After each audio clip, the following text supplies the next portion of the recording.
নমস্কাৰ পাপুগেগ নিউজৰ বিশেষ অনুষ্ঠান ইউটিউব ক্ৰিয়েটৰ ষ্টুডিঅ'লৈ আপোনাক স্বাগতম। যদি আপুনি এই চেনেলটো প্ৰথমবাৰৰ বাবে চাইছে তেতিয়াহ'লে ছাবস্ক্ৰাইব কৰক। যদিহে আপুনি ব্যৱহাৰ কৰে হোৱাটছএপ তেনেহ'লে আপুনি সতৰ্ক হ'বৰ হ'ল। ইণ্ডিয়ান আৰ্মিৰ তৰফৰ পৰা জাৰি কৰা হৈছে এক বিশেষ সতৰ্কতা যে চীনৰ হেকাৰে হেক কৰিব পাৰে আপোনাৰ হোৱাটছএপ। এই কথা মই কোৱা নাই, ইণ্ডিয়ান আৰ্মিয়ে কৈছে। গতিকে নিশ্চয়কৈ আপুনি মন কৰিব যে এবাৰ যদি আপোনাৰ হোৱাটছএপ হেক হয়, এবাৰ যদি আপোনাৰ মোবাইল হেক হয়, তেনেহ'লেও জানিব যে আপুনি বিপদত পৰাটো একেবাৰে নিশ্চিত।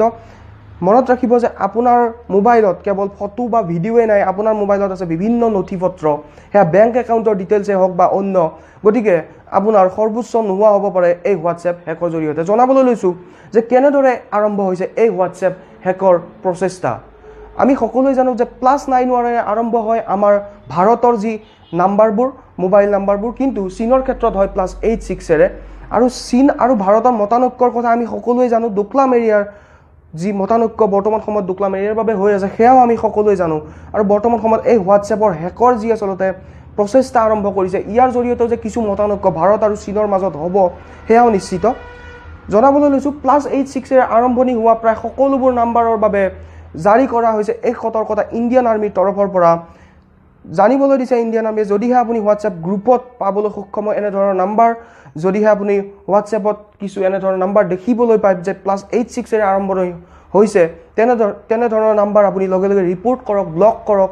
আৰু তেনেধৰণৰ নাম্বাৰ আচলতে যদি হোৱাটছএপ গ্ৰুপ এডমিন আছে তেখেতসকলকো জনাওক যে এনেধৰণৰ নাম্বাৰ যদি পায়, এনেধৰণৰ নাম্বাৰ যদি এড হৈ আছে, তেনেহ'লে নিশ্চয়কৈ তাক ব্লক কৰাৰ সুবিধা বা তাক ৰিপৰ্ট কৰিব পাৰে। গতিকে এইখিনি সুবিধা নিশ্চয়কৈ আপুনি ল'ব পাৰে। এইখিনি আচলতে ব্যৱস্থা, এইখিনি সতৰ্কতা আপুনি ল'ব পাৰে যদিহে আপুনি হোৱাটছএপ হেক হোৱাৰ পৰা, আপোনাৰ হোৱাটছএপ একাউণ্ট হেক হোৱাৰ পৰা বাচিব খোজে।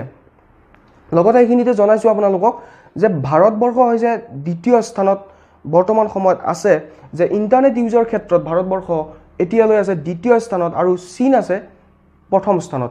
আৰু যেতিয়া দেখা গৈছে যে চীনে দেখিবলৈ পাইছে যে ভাৰতবৰ্ষত দিনে দিনে ইণ্টাৰনেট ইউজাৰৰ সংখ্যা দিনে দিনে বাঢ়ি গৈছে, গতিকে তেওঁলোকে এই ডিজিটেল ৱৰ্ল্ডখন পেনেট্ৰেট কৰিবৰ কাৰণে সম্পূৰ্ণভাৱে চিন্তা চৰ্চা গঢ়ি তুলিছে, যাতে তেওঁলোকে হেক কৰিব পাৰে সকলো ডাটা ভাৰতবৰ্ষৰ যি ইণ্টাৰনেট ইউজাৰ আছে এই সকলোবোৰৰ পৰা।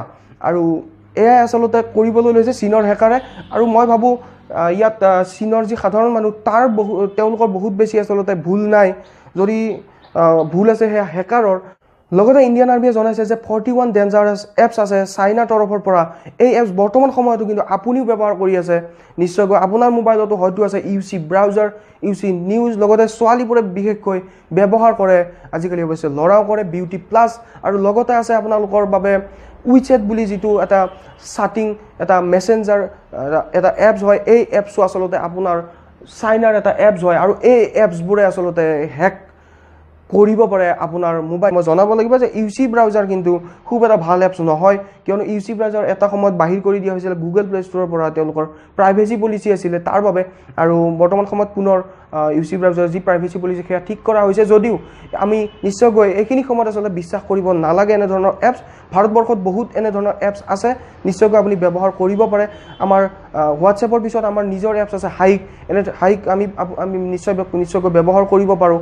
চাইনিজ যি এপছৰ ওপৰত আমি ডিপেণ্ডেণ্ট হৈ থকাটো বৰ্তমান সময়তো কিন্তু বহুত বেছি এটা ভাল কথা হোৱা নাই।